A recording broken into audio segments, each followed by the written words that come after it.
Bismillahirrahmanirrahim. Baik, poin pertama, bagaimana kalau orang pakai gigi emas, pakai mungkin di badan dia ada bagian-bagian tertentu harus ditanggal, harus dikopek, harus diambil, lalu penggantinya emas. Ini penjelasannya ada di hadis Nabi, bahwa ada sahabat yang hidungnya, benar hidungnya itu tak sembuh-sembuh, lalu disuruh Nabi ditutup pakai emas.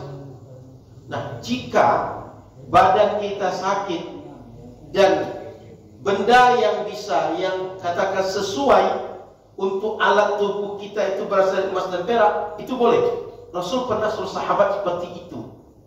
Sehingga kalau ada gigi atau hidung atau ada di badan kita ini logam yang lain, dia nggak bisa. Kalau dipakai justru menanah, justru dia rusak, justru dia makin parah sakitnya. Lalu diganti dengan emas, itu boleh. Nabi pernah melakukan itu pada sahabat. Dan kalau orang itu meninggal, ini emas ini boleh ditarik dan jadi warisan.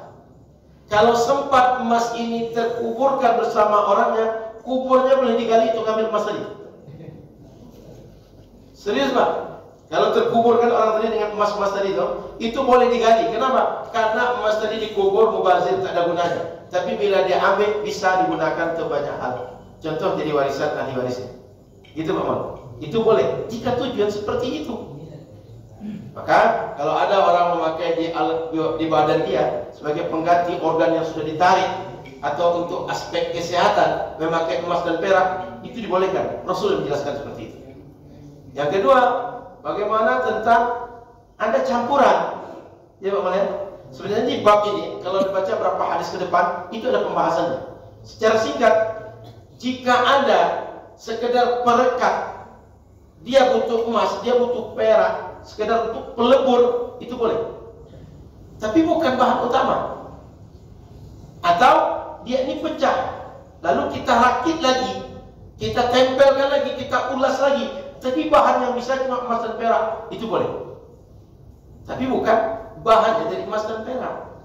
Cuma sekedar mungkin penyepuh, apa istilahnya, perekat untuk penguat, dijadikan bahan emas dan perak, itu boleh. Karena memang kan logam-logamnya punya fungsi yang berbeda-beda, punya tingkat kerekatan dan kekuatan yang beda-beda. Jika fungsinya sekedar untuk merekatkan, untuk mengokohkan, untuk mempertemukan kembali yang pecah, yang rusak, itu diperbolehkan. Tapi jika bahannya memang dari emas dan perak, bukan untuk tujuan merekatkan, untuk mengokohkan, untuk memadukan, itu tidak diperbolehkan seperti itu. Gitu Bapak. Nanti insya Allah ada beberapa hadis berikutnya kita membahas tentang itu. Berarti memang tujuannya untuk perhiasan. Gimana Pak? Tujuannya memang untuk dipakai perhiasan. Perhiasan saja. Perhiasan satu, yang kedua untuk Misalkan laki-laki pakai kalung emas. Ini diperbolehkan Pak. Nanti ada juga hadisnya. Cuma belum sampai. Tapi ada hadisnya, belum sampai ke situ. Cukup Pak boleh?